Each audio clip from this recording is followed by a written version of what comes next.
내로남불이다. 그리고 아까 말한 것처럼 과거의 것을 굉장히 다 잘못됐다. 그런 식의 법은 적절치 않다는 말씀을 드리려고 하는 겁니다.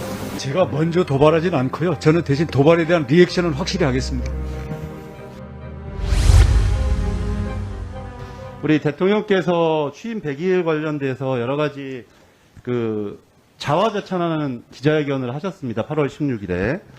거기서 폭등한 집값과 전셋값을 안정시켰다. 이렇게 말씀을 주셨어요.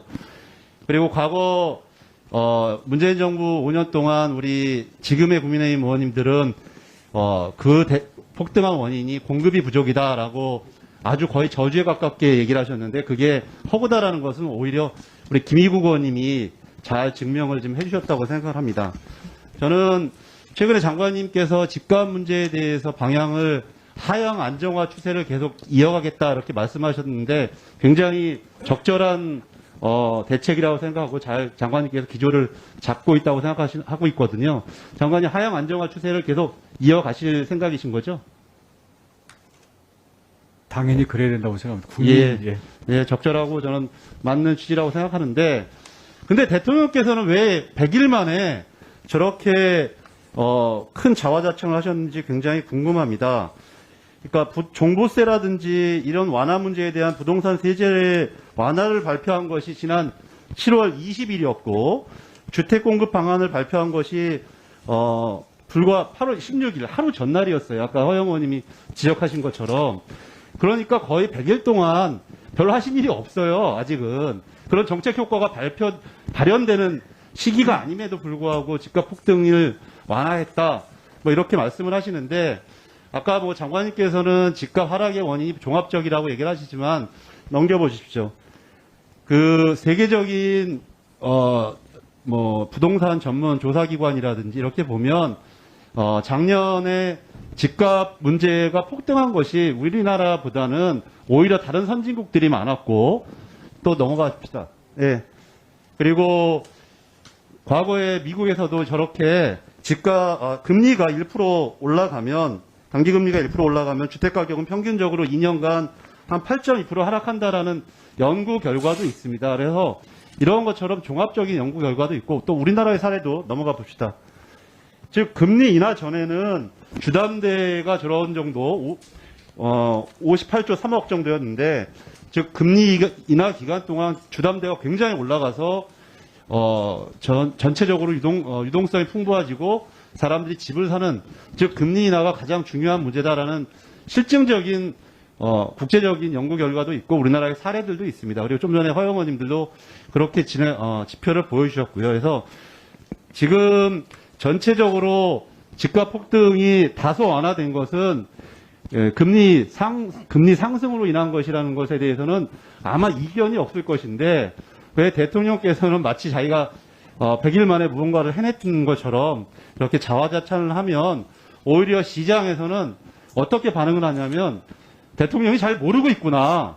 부동산의 문제라든지 이런 걸 정확히 잘 모르시는구나. 이렇게 평가를 하게 됩니다. 그래서 이런 부분과 관련돼서는 우리 시장 상황을 정확히 알고 계시는 장관님께서 더 적극적으로 대통령께도 좀 말씀을 주셨으면 좋겠고요. 짤막하게 답변드려도 되겠습니까? 예, 하나만 종합적으로 말씀드릴게요. 그 다음에 또 대통령께서 뭐라고 말씀하셨냐면 주거급여도 확대했다. 그리고 공공임대료도 했다 이렇게 얘기를 했는데 장관님 다음 표 보시는 것처럼 주거급여로 인해서 이 문제는 과거부터 쭉 확대했었고 그 대상자가 확대되어 왔습니다. 그리고 앞으로 확대해 나갈 것이고요. 그래서 이건 정책의 연속선상에 있는 거지 갑자기 윤석열 정부에서 한 것도 아니고 그 다음에 아시는 것처럼 LH의 임대료가 동결된 거는 코로나 때문에 동결된 거죠. 이 정부에서 새롭게 동결된 게 아닙니다.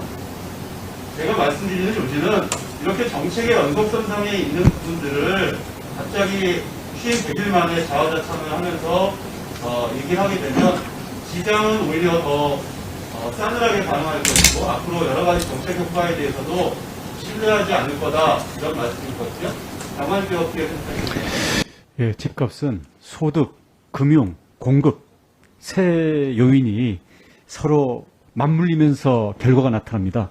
금리는 미국이 세계 금리 상승을 주도했지만 올해 상반기까지 미국 집값은 계속 올랐습니다. 그래서 미국이나 유럽도 대규모 공급 정책을 뒤늦게나마 내놓고 있는 거 있기 때문에 이 정부가 바뀌면서 앞으로 대대적인 공급이 예측 가능하게 간다. 그리고 그를 위한 공급을 막고 있는 규제 완화라든지 수급의 서로 미스매치에 대해서는 풀겠다라는 것을 계속 시그널을 냈기 때문에 이 요인도 작동을 했다고 보여지고요.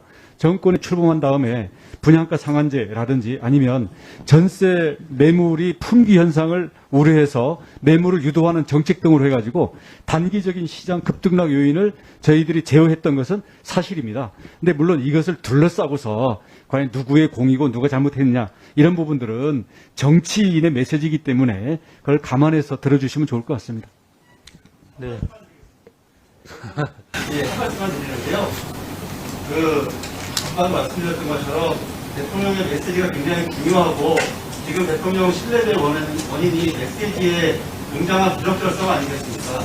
그렇기 때문에 장관님이 시장을 잘 아시잖아요, 관님은. 그러니까 저런 자화자찬 식의 얘기들, 저거 어차피 한꺼번에 국토부에서도 관련된 정책 올려서 대길 기자회견 같은 경우를 쓰는 거 아니에요, 연설기획관실에서.